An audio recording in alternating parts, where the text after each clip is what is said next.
Greetings from Rwanda, where behind me, finishing touches are being put to the country's largest memorial to coincide with the 10th anniversary of one of the most brutal atrocities of the 20th century. Now, there are 130 such memorials spread across the country in honor of the close to 1 million people who lost their lives in the spring of 1994.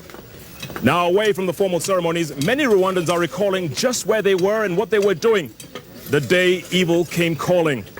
That's when Hutu extremists, otherwise known as the Interahamwe, a loose translation meaning those who kill together, set about on a campaign of savage slaughter, bent on exterminating the minority Tutsis. They shot, clubbed, hacked, and butchered for 100 days. And all this while the world stood by and watched. 10 years later, the scars of genocide are everywhere here. This was the scene at the Catholic Church in Inharama, a 2-hour drive from the capital, Kigali, a decade ago. Thousands of butchered bodies littered the church's compound. In this mostly Christian country, churches like this were often seen as the ultimate sanctuaries of peace and security. This is the church 10 years later. The stench may be gone, but most of the remains are still there. The date was Friday, April the 15th, 1994. A little over a week after the genocide began in earnest. Right here in this church, several hundred Tutsi families seeking refuge in the one place they thought would be a safe haven. Suddenly, they were surrounded by scores of members of the Hutu militia. And by the time the day was over 5,000 of them lay dead. These skulls piled one on top of the other, a reminder, locals say, that genocide took place here. Other remains stuffed in sacks, usually used for carrying bananas, placed by the church's entrance.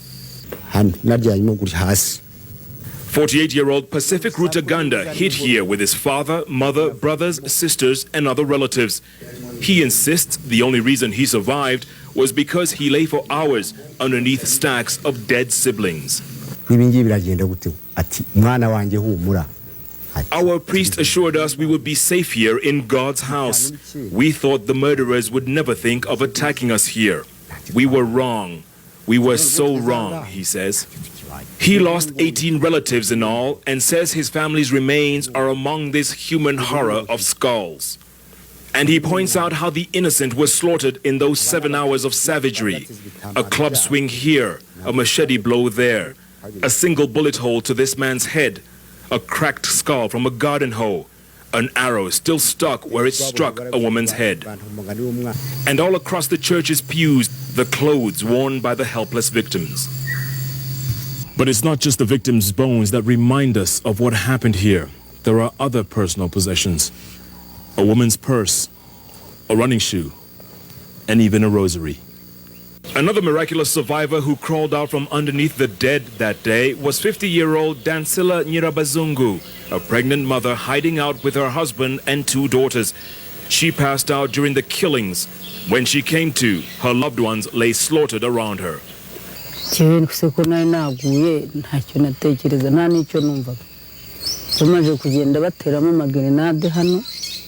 I lost consciousness as soon as the grenades started exploding inside the church. All I remember is people running about in a panic and bodies falling all around me, she says. A month later, she gave birth to a boy. She named him Hachizimana, a local word meaning God will protect. She often brings him back to this site to remind him, she says, of her country's savage past. A 10-minute walk from the church is the home of one of the genocide's confessed killers. 56-year-old Jean-Baptiste Murangira, a Hutu, admits to taking part in the killings, but insists the Interahamwe forced him to kill to save his Tutsi wife from being murdered. Many of us didn't kill because we wanted to. We killed because we had to.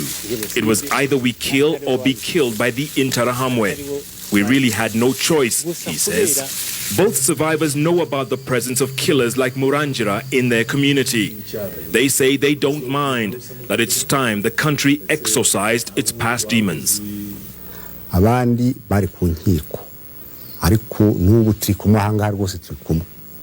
We know those who killed here, but we forgive them because they have confessed to the killings. We even live with some of them here. We know them, but we forgive them, he says. But perhaps it's 9-year-old Hachizimana who best sums up the hopes and feelings of a grief-stricken nation.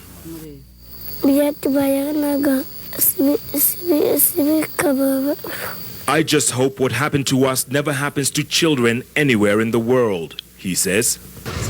As a nation braces itself after a decade of what's likely to be a painful reminder of its shameful past, hope springs eternal in the land of 1,000 hills. The simple translation of this tune says, "Our country is safe now. Come back all who have fled in fear. Rwanda is a free country again." A free country again. But one thing that continues to haunt people here is the quest for justice. And that is leading to what some here are calling new nightmares, as more mass graves are being discovered, some revealed by confessed killers who are facing a traditional court, the Gacaca. This is Kibuye on the country's western border. Survivors and killers alike watch as volunteers dig up the countryside using crude instruments and their bare hands. Suddenly, a boy emerges from the misty hills, a human skull in his hands. He holds it as calmly as one would a football or a toy. He says he found it in the bushes beyond. He takes us to where there are more skulls and more bones. The boy finds it hidden in the dense undergrowth. The whole country is one giant graveyard. Skeletons from a savage past litter the once beautiful countryside. At a site not far from the new discoveries, diggers find a leg here and a hand there, part of a skull and some clothes. Villagers recognize a tattered dress worn by a woman they say was known as Esther, and a t-shirt they claim belonged to her newborn. The infant skeleton is probably long decomposed. And this skull pulled out, still with a rosary around its neck. The remains, about a dozen on this day, are unceremoniously dumped into sacks. Sacks that will be used again by the villagers to carry everything from meat to flour. The discoveries of mass graves across the country are due in part to former killers confessing to their crimes as part of an early prison release program recently introduced by the Rwandan government. Once released, they are channeled through a traditional court system locally known as Gacaca, where they appear before a jury of their peers, in this case, mostly victims' families. Billboards line the highways across the country, urging Rwandans to, in their own words, reveal what you did and tell what you saw.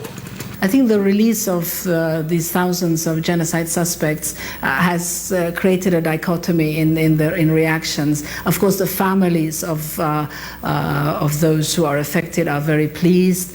Some people hope that this will give them an incentive to provide evidence for the traditional courts of Gacaca, but for the survivors, it has intensified their fears about their own security. This is a typical Gacaca court underway near the town of Nyamata, a 2-hour drive outside the capital, Kigali. Over 50,000 innocent victims were slaughtered in this area alone. It's a bare-bones setup, a makeshift shelter underneath a tree with a few chairs and tables provided for the court officials.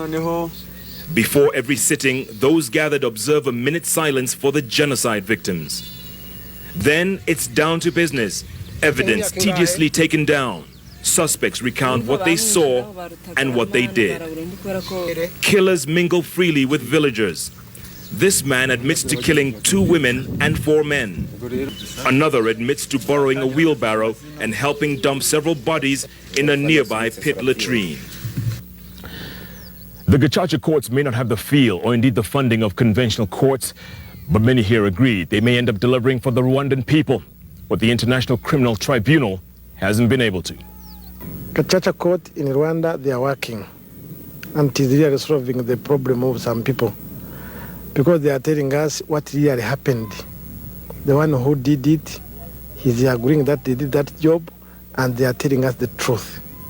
30-year-old Henriette Mutegwaraba's parents, brothers, sisters and cousins were all slaughtered while she watched. She says the prospect of facing the killers of her loved ones is nothing short of harrowing. I'm ready to forgive him, but I'm not feeling to meet him. Why? Why meeting him? Even I sent a message that I already forgive him, but I don't want to meet him. Memorial sites like this may help heal the physical scars of genocide. Healing the mental scars, the pain no medicine can ever heal, could very well take generations. Now, no one doubts that Rwanda has come a long way in the last 10 years. The physical scars are all but healed, and the country seems to be pulling itself up by its bootstraps.